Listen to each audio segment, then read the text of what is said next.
All right, you guys, let's talk about getting more female plants from seed. I want to put it on the screen so you guys can see exactly what was in the book and how I do it. I've got the solo cups and Starbucks cups. There's domes on them. I've got heating mats. All these things will help achieve the conditions we need to try to get more female plants and also to help our hermaphrodites be less male, less pollen sacs. So you see there's our Starbucks cup. It's got the dome on it. See all the moisture collecting on the sides. I've got it in the window, which brings me to my first point, cold temperatures. So the idea is cold, not hot. If you're hot, it's going to tend to bring it more towards male. And if it's cold, it brings it more towards female. So you don't want to freeze them, but you want cold. You don't want it to be overwhelmingly hot. It'll make male plants. So that's your first thing in your fight to do this is keep it cold. I've got them in the window. It's winter. Inside it's warm, but the outside of these cups is very cold. And that's really keeping the conditions right in there. And when we get to our next point here, which is high humidity, this also helps because you can't achieve this without doing the dome. Okay, so it's almost impossible to keep high humidity with cold temperatures. As soon as the temperature drops, you start to lose humidity. So using the dome is very effective. We can get it moist in there. I usually get my sprayer and I give it a few sprays in there, and that's about it. Just get it wet there on top and where the root is. You don't want it soaking in there, but enough moisture to maintain it at the top there. And eventually over the days it builds up through your soil, and that's a good thing because you don't want dry soil, which brings me to my third point. It's moisture in the growing medium, whether you have soil or rock wool or cocoa, whatever you're using, don't let it dry out. That brings dry soil and dry medium will bring your tendencies closer to male. So keep it wet, keep it moist, and but not flooded. You don't want it to be soaked. Make sure you do have some drainage holes in your cups. Don't forget that. And also in your domes, like I have these AM/PM cups on top, I've drilled holes on the bottoms of those. So there's air coming in, natural air. And, that all makes a difference. And we've got more.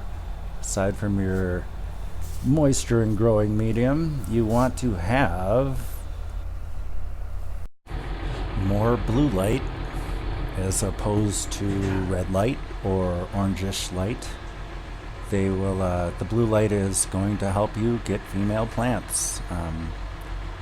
Pretty much in your vegetative state, you want more blue light anyways. So these are all normal things for us. We're just trying to enhance the conditions as best we can.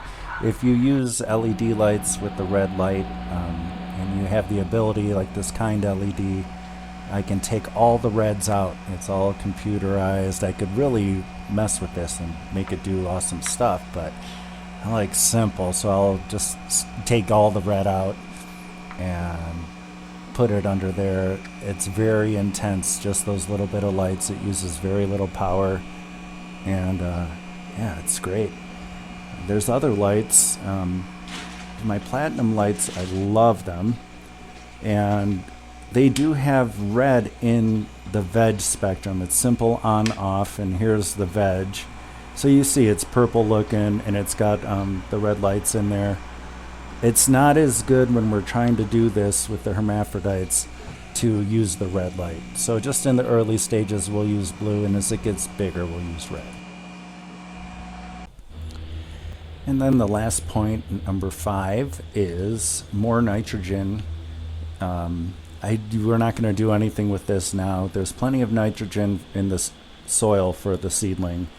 And then as it gets bigger, we're going to add nitrogen in our base nutrients. When we start our hydroponic nutrients, it's heavy on nitrogen in its vegetative growth stage, so that's what we'll use.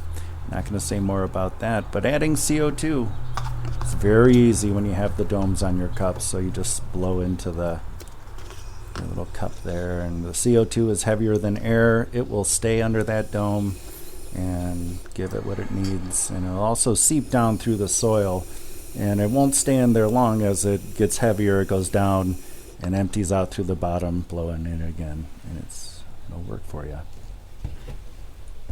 And I know it's all a bunch of mad scientist stuff, but it's not. It's something you can do to try to make your grow a little better if you're using hermaphrodite seeds, or you don't know what seeds are going to pop or what it's going to be. If you're using red light, I guarantee you it's going to want to be more male. If it's hot, it's going to want to be more male. If we're just trying to do these things to make it easier, and I hope it helps. And there's a billion hermaphrodite seeds out there, and it might just help a little bit, make it a little easier on you when you're trying to peel off those little pollen sacs. All right, everybody, have a great day, and thanks for watching.